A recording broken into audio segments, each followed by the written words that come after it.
Xerox Corp. called off a $6.1 billion takeover by Fujifilm Holdings Corp.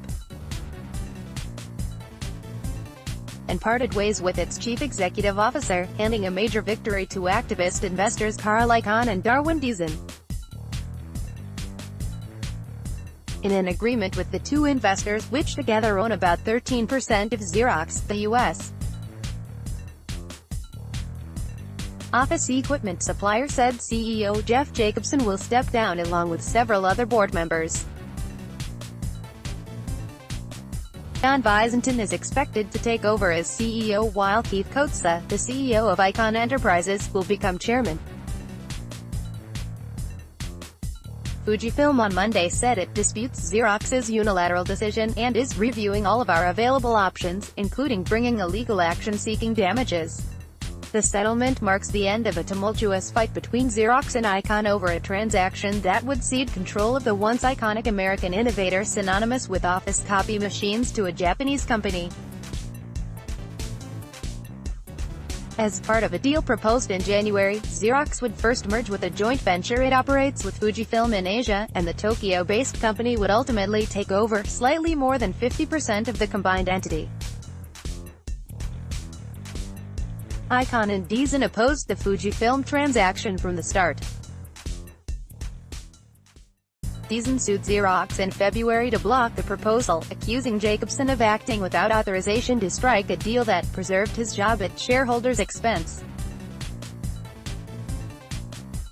The lawsuit also claimed that the company's board breached its fiduciary duties.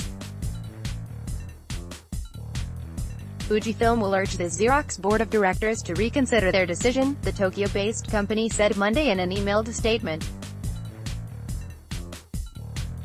Icahn's activism last week. Icahn and Deason repeated their calls for Xerox to scrap the transaction, fire Jacobson, hire a new CEO, and have the board resign.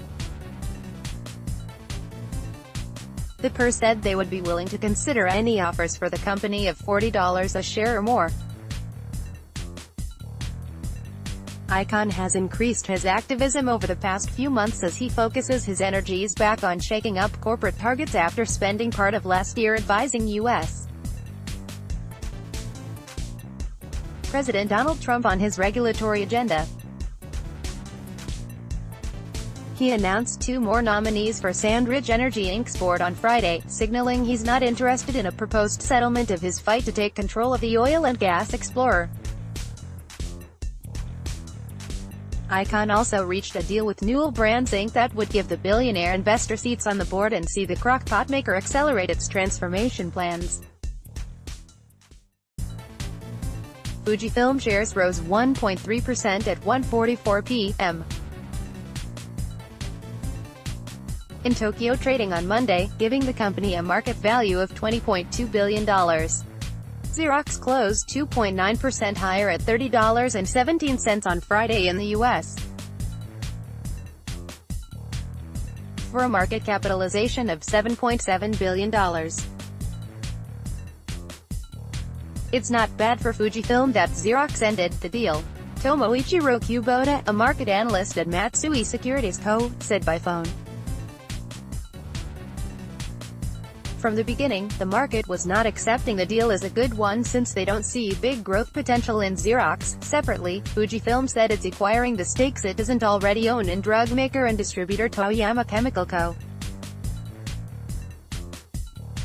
From Taisho Pharmaceutical, Toyama Chemical will be combined with its Fujifilm Repharma unit effective October 1, Fujifilm said in a statement Monday. Nikkei earlier reported Fujifilm was expected to acquire the stake for as much as 70 billion yen, $640 million. Audited financials. In its statement late Sunday, Xerox cited Fujifilm's failure to provide audited financials for the joint venture on time, among other issues, for the decision to terminate the merger agreement.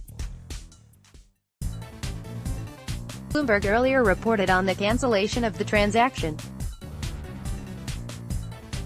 Fujifilm had said last week it intended to resume discussions with Xerox on a potential combination on superior terms, but it hadn't received a new proposal from the U.S. company. Fujifilm has also said it was appealing a U.S. court injunction blocking the takeover. "We are extremely pleased that Xerox finally terminated the ill-advised scheme to cede control of the company to Fujifilm," Icahn said.